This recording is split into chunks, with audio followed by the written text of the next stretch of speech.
अस्सलाम वालेकुम व्यूअर्स, सलामत न्यूज़ के साथ मैं हूं आपका मेज़बान इमरान सरकी। आज जो मेरा उन्वान है शान अमीरुल मोमिनीन सैयदना हज़रत अली अल मुर्तज़ा शेर खुदा रज़ी अल्लाह अन्हु की शान बयान करना। मेरी इतनी औकात नहीं कि मैं सैयदना हैदर करार पर कुछ बयान कर सकूं, जिसकी तारीफ सैयदुल अंबिया हज़रत मोहम्मद सल्लल्लाहु अलैहि वसल्लम ने की हो। एक हदीस शरीफ में आता है, मैं दानाई व हिकमत का घर हूँ, अली उसका दरवाज़ा है। मैं इल्म का शहर, अली उसका दरवाज़ा है। जिसका मैं सरदार हूँ उसका अली सरदार है। अली आप मेरी दुनिया व आखिरत में भाई हो। हजरत अली ने फरमाया कि मुझे तीन चीज़ें ज़्यादा पसंद है।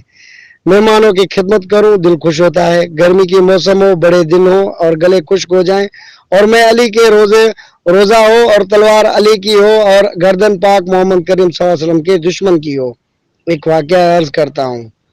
एक दिन हजरत इमाम हसन और हुसैन बीमार हो गए। हम और आप बीमार होते हैं तो वालिदैन किसी ना किसी जगह ले जाते हैं और वहाँ कहते हैं कि अगर मेरा ये बच्चा ठीक हो गया तो ये काम आपका करूँगा।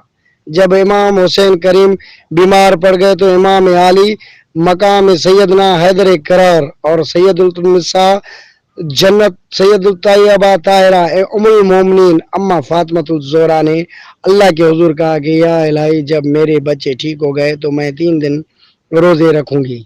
जब ठीक हो गए, पहले दिन रोजा रखा। शाम हुई, जो घर में मौजूद था अम्मा ने बनाया। दरवाजे पर दस्तक हुई। हजरत, मैं मिस्कीन हूँ, भूखा हूँ, मुझे पता चला कि ये सखियों का घर है।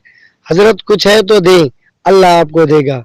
सैयदना हैदर करार ने उम्मुल मोमिनीन की तरफ देखा। उम्मुल मोमिनीन ने फरमाया सब दे दो। खुद पानी पर रोजा खोला। फिर दूसरा दिन भी रोजे का रखा। शाम हुई, फिर दरवाजे पर दस्तक हुई। फरमाया कौन है? मैं यतीम हूँ, सताया हुआ हूँ, कुछ तो दो। मुझे लोगों ने बताया कि ये सखियों का घर है। हजरत अली मुर्तजा ने उम्मुल मोमिनीन की तरफ देखा। उम्मुल मोमिनीन ने फरमाया सब देकर आओ। इस तरह फिर तीसरे दिन रोजा रखा। शाम हुई, दरवाजे पर दस्तक हुई। मैं कैदी हूँ, अभी आजाद हुआ हूँ, मुझे लोगों ने बताया कि ये सखियों का घर है, कुछ है तो दे दो। उम्मुल मोमिनीन ने फरमाया सब दे दो। तीनों दिन पानी से रोजा खोला। रब्बुल आलमीन को यह अदा इतनी पसंद आ गई कि कुरान मजीद में यह बात लिखवा दी, अल कुरान, जो मुझे राजी करने के लिए मिस्कीनों, यतीमों और कैदियों की खिदमत करता है, वो मुझे बेहद पसंद है। अल्लाह ताला हमें और आपको सैयदना हैदर करार के नक्शे कदम पर चलने की तौफीक अता फरमाए। आमीन या रब्बुल आलमीन। अब दीजिएगा इजाज़त अपने मेज़बान इमरान सरकी को। अल्लाह ने के बाद सलामत।